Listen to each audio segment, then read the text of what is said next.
Fine, thank you. How are you doing? I'm doing great, sir. Yes, wanted to kind of move in the direction that we kind of started with offline, and you said you don't figure it out, you dream it in. Can we talk about that? Sure can. That's exactly what we're here for. No, it's true. You don't figure it out. Man-mind reasoning could not figure it out. It's a gift. You were given a gift. And the gift that you were given, we're told to dream the dream. What dream? You're dreaming. But you were given a gift. Change your mind, change your world. We're told that all denial, that man is denying himself if he's not feeling after better than the best. Because that's what you're here to do. You're here to direct your thinking feelingly to your dream, not to your nightmares, because you can create either just by a creative choice. God tells you don't imagine mischievous imaginings because that's also creative. You're not being questioned by subconscious mind. It takes what you give it as your model and then creates your world and experience it.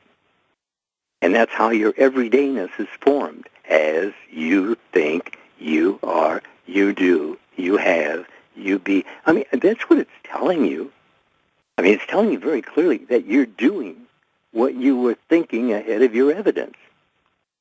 Does that make sense? It does. It makes absolute sense. So the evidence, then, is the byproduct of the thought. Yes, actually, the thought is really nothing but a thought. But if it grabs your attention, you see, then it gets life, yours. You see, what has your attention has your life. I mean, you can see that very plainly. If you just sit down for a minute and think about it, you'll see that that's actually what's happening. You're thinking ahead of your evidence. But the thing of it is, man keeps denying his evidence. He won't claim it. And because he won't claim it, then he doesn't recognize that he's actually operating the power. Not a little power, not some power, the power. Because there is only one. And when you understand there's only one, and you're told choose this day, that's the power you're given. And that's the power you're operating. And you don't want to start dreaming up monsters you can't handle. And that's what people do. They dream up monsters. They think about what the worst could happen. And then what they're worrying. And worrying is the opposite of faith. And without faith, it's impossible to please him. And it's also impossible to please yourself. So there it is. Yeah. So, from our last talk, a couple people had asked me the question about, you tell them about thinking ahead of the evidence and what you think is what you get and so forth. And people hear that, and they think that you're discounting or saying don't even worry about feelings. Is that the case? Oh, absolutely no. In fact, feeling is the secret. As I said, you're feeling that you're feeling you have arrived. Arrived at what? Your dream. Dream it. Be it. In your imagination. In the theater of your mind. See yourself doing, being, and having your ideal. Because that's how you're going to get it. And what you are getting right now in your everydayness is what you have thought in imagination. In the theater of mind. And if you just want different, then all you have to do is change what you're doing, thinking ahead of your evidence. Doesn't that make sense?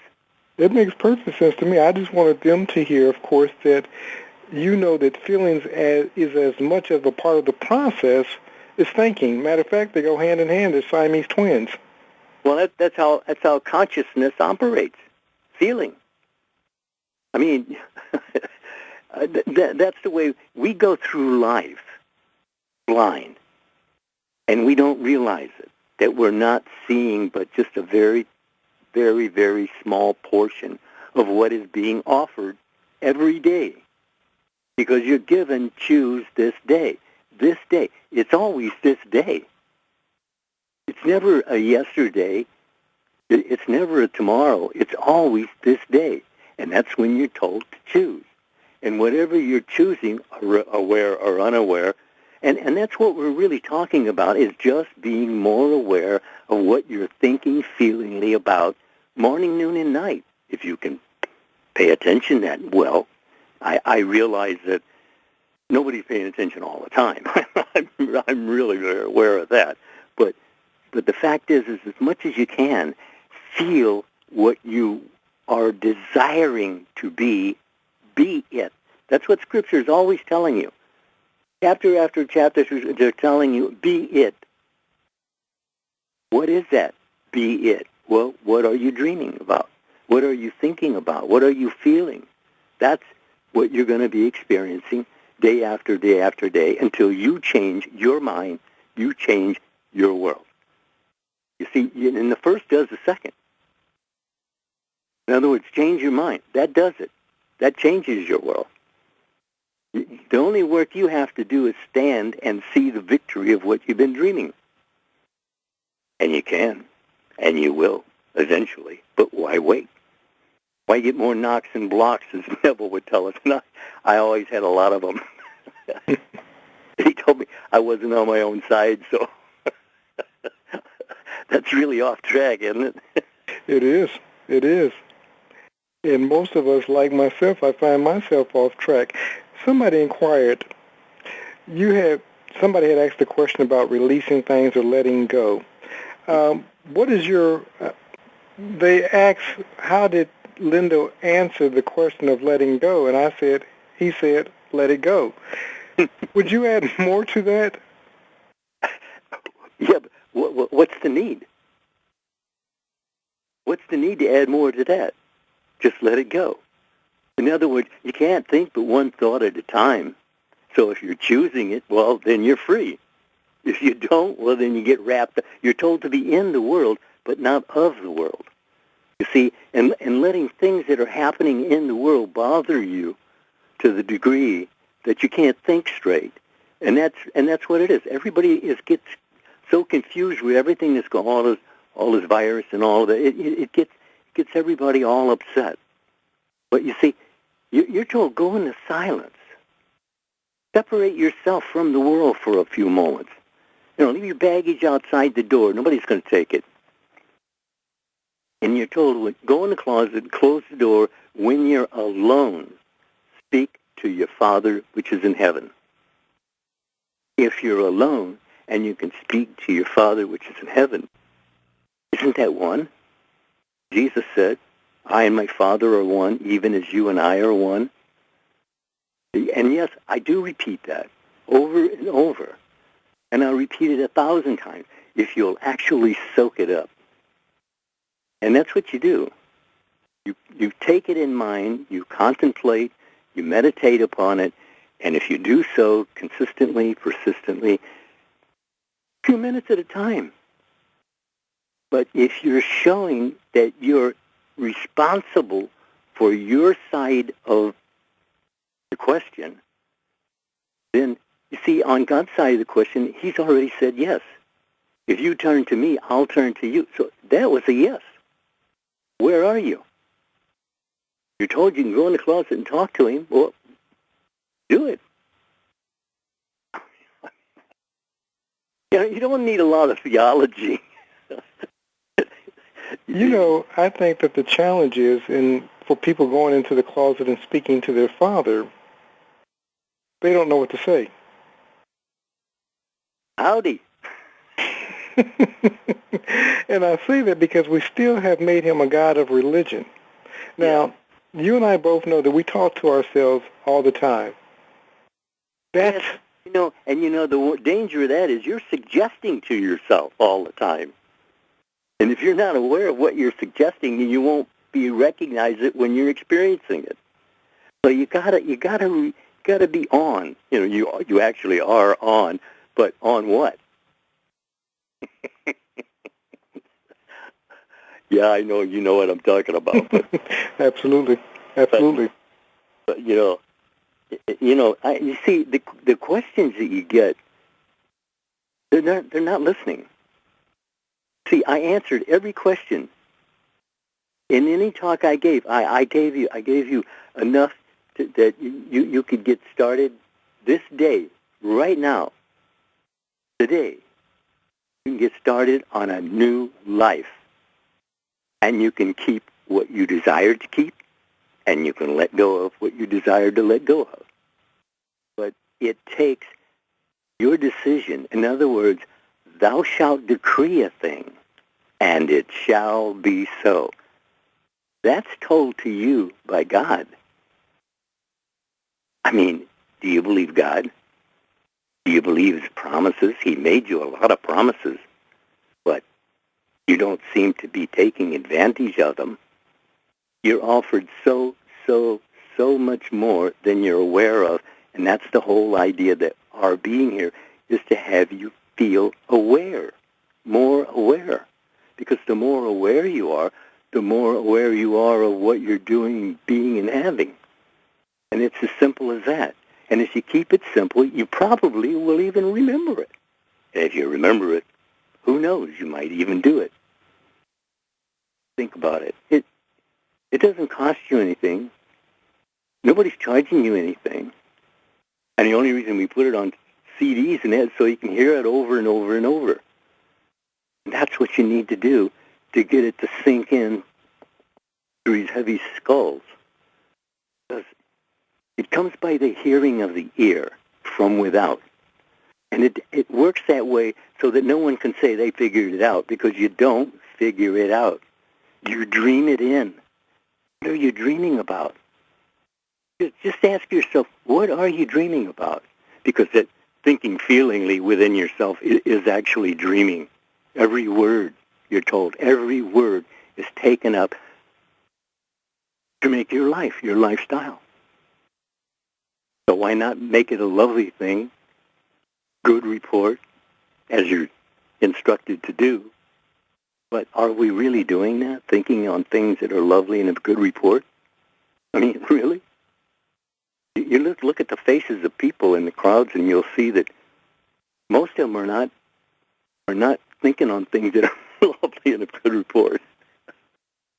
If their facial expressions tell you anything. Absolutely. Yeah.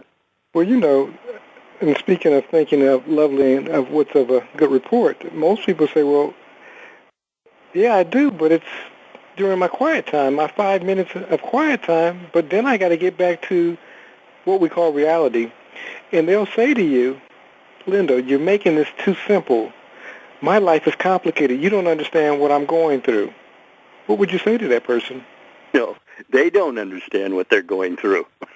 I understand perfectly what they're going through.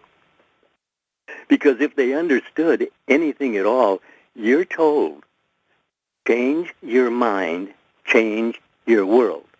And the first does the second. So all you're required to do is to choose this day, wisely or unwisely, but you get a choice. So you have a choice. No, you were not left here helpless,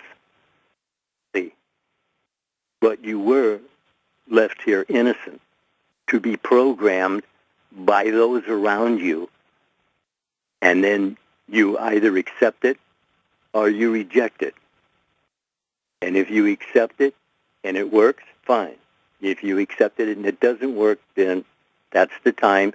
Change your mind, change your world. It's really that simple. And people all the time say, well, how can it be that simple? That's the whole idea. If you were leaving your child a message that was so life important, wouldn't you make it super simple?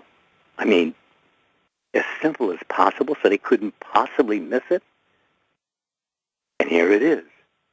As you think, you are. You do. You have. You be. What are you thinking about?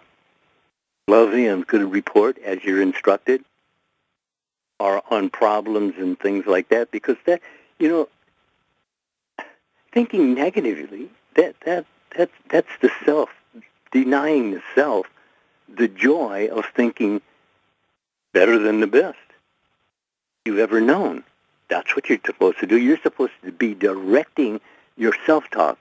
If you're directing it, then you know where you're going, you know what you're doing, and you know what you're being. And that's what everybody wants to know. But it's in you to know it. It's not out there. You're told the whole vast world, that's only the self pushed out. So what are you pushing out? We should check on that, don't you think? Absolutely.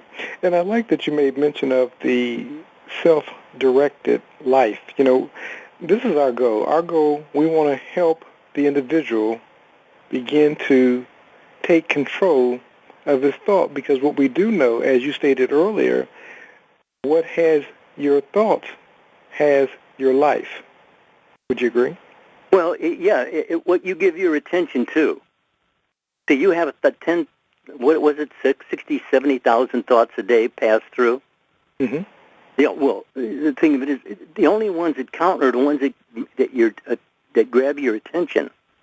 You see, whatever you give your attention to, you're giving your life to. And if you don't like what you're getting out of it, then all you have to do is change your thinking. And you say, well, but my world is happening right now. That's right. And you're changing it right now, or you're not. You have to start somewhere. Why wait? Start right now. Change your mind. That changes your world. That's the way it is. You're in charge. Even if you're out of control, you're still controlling. And that just means you're dreaming up monsters rather than dreaming your dream. And that's what you're told to do, dream your dream. You're told, quite frankly, that it's on all the time. You're on all the time. But what are you doing? Are you aware of what you're doing? See, that's the problem. We think and we suggest to ourselves, and we're not aware of what we're thinking and what we're suggesting to ourselves, and then everything seems to be a surprise. Well, surprise yourself and choose your thought for a while. Do you think that would be a good idea? I absolutely do. And you were talking, and I was thinking, how can I give them an example of how constantly they're changing their mind? And it's as simple as the miracle of you deciding that you don't want a glass of water, but you want some juice. You've just changed your mind, and you've changed the whole dynamics of that moment by choosing. And I'm not saying one is better than the other. That's not the point. The point is you guys are changing your mind all the time. That's right. And you're always creating from that final thought to the next thought. That's it. That's exactly it. That's why you're told to change your mind, not have your environment or the people around you change your mind. You may hear what they have to say, and then you discern what they said. And if you agree with it, fine. If you don't, then you drop it and move on. It's really a very simple thing. It's being in the moment right now, because you're creating your future this moment. Every word is taken in the culmination to make up your life. Every word. And when and when you think about, oh God, what have I said? What have I? But we all go through this. You're not. God's no respecter of persons. In other words, you go through as you think you are, good, bad, or indifferent. Live with it, or live without it.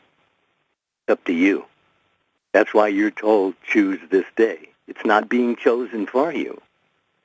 You were given life, but now it's up to you to direct it. And I think, for the most part, we've done kind of a poor job of it, don't you think? I do. Somebody had inquired the question about allergies, and they said, is allergies a social condition, or is it something within the individual? You heard it and you believed it to a certain degree if you have it. As you believe, it is to you. So the idea is to believe different. It's as simple as that. See, if you keep it simple, you'll understand it. And you go over it and over it and over, and you'll understand it. It'll reveal itself to you. If you're in it, thinking from it, it'll reveal itself. But if you're out of it, thinking of it, you just get more of the same you didn't want, because it's still as you think you are. You can't get away from that, so you might as well face it. As you think you are right now, the sum total of all your thinking and feeling up to this point. But you're given, change your mind, change your world. You can do this. It's a doable. I mean, why tell you to do it if you can't do it? And who would know that you could do it? If God gave it to you to do it, then you can do it. And then now it's just do a thing, and you shall have the power. What power? The power. You're operating it anyway, but in the wrong direction for the most part if you're not enjoying life. Because that's what you're here for, to enjoy life. And if you're not, well, then you're not using your mind correctly.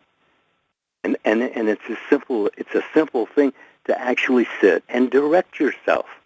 Better than the best. Just keep that in mind. Better than the best. It's about awakening.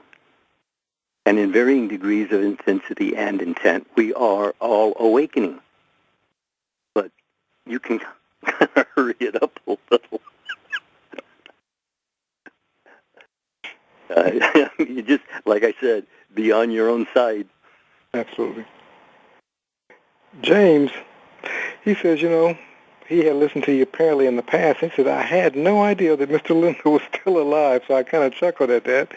And he said, what a wonderful treasure. And that's the thing that, as we do these talks, there are those people that are being reacquainted with you because they've heard the talks in the past, and so now they're getting these new talks. Raj B sent out a hello, a shout out, and said hello to you. So a lot of people are just very pleased to listen to not only these talks but the recorded talks and so forth. But again, we get back to our reason for doing what we do. How does a person begin to simply take action? Now, you said it took you almost, you knew the principles, but it took you almost 40-something years to really get acquainted. But you also say, but it don't have to take that long. So what do you suggest? That's why I'm doing this. Is that I found out that I did it, and I'm happy I did it, and the fact that it took me that long does not concern me at all now.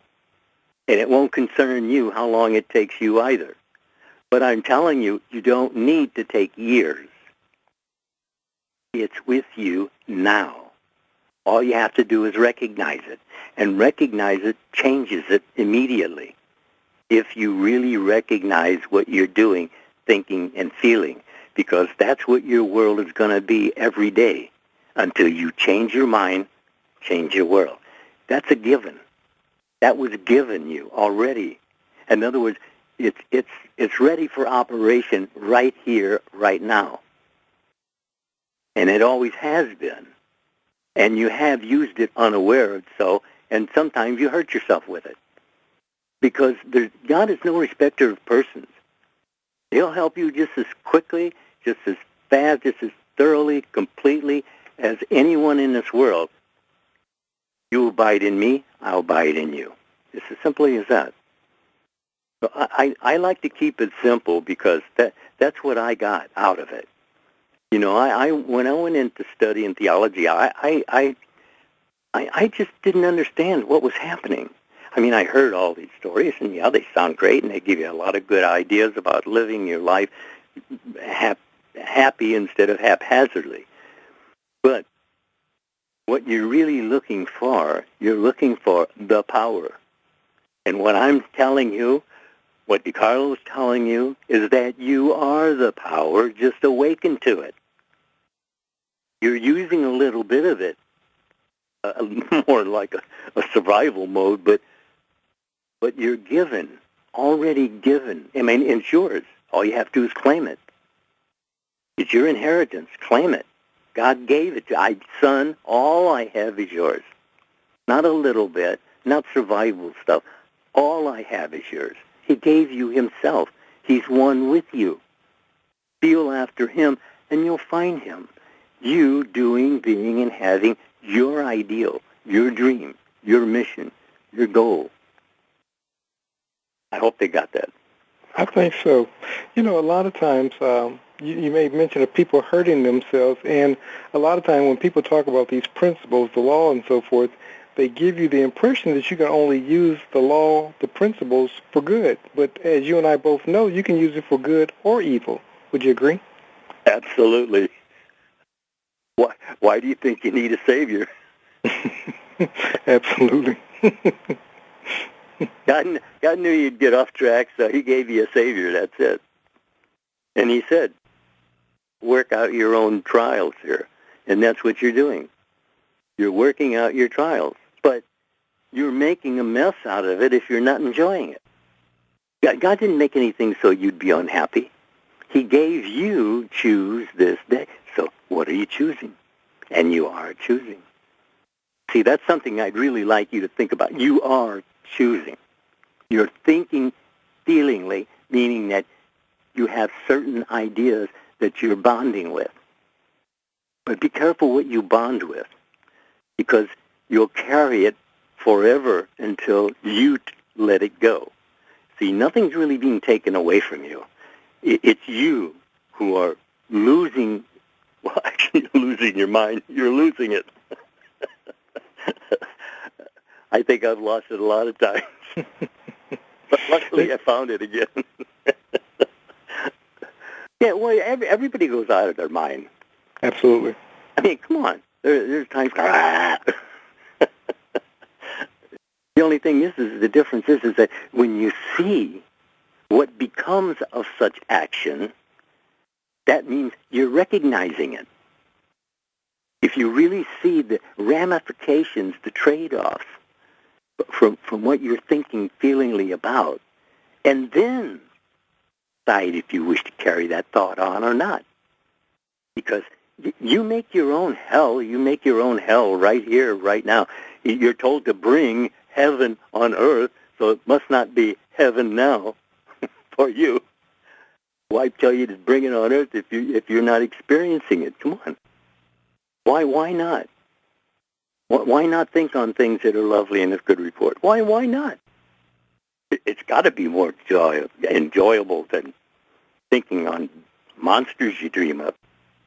You can become addicted to doing that too. To dreaming up monsters. Oh yeah. Well, people get rid of one, they get another one right away. Absolutely. Sometimes 7. Yeah, right. That's right. Well, what can happen next? Well, in that mood, that's not a good idea to ask in that mood. I think that in part we make the process almost magical, mysterious, so the average person feels that he or she isn't worthy, and they're operating from a place of self-condemnation. But what they don't realize is that the law is even working for them.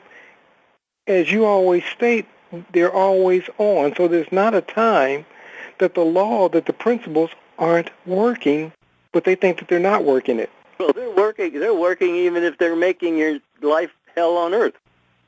You see? They're still working. How are you thinking about them? See, if you don't see them as being lovely and of good report, then they're not. See, God claims himself that he made it all. He is it all. If he didn't do it, it wasn't done.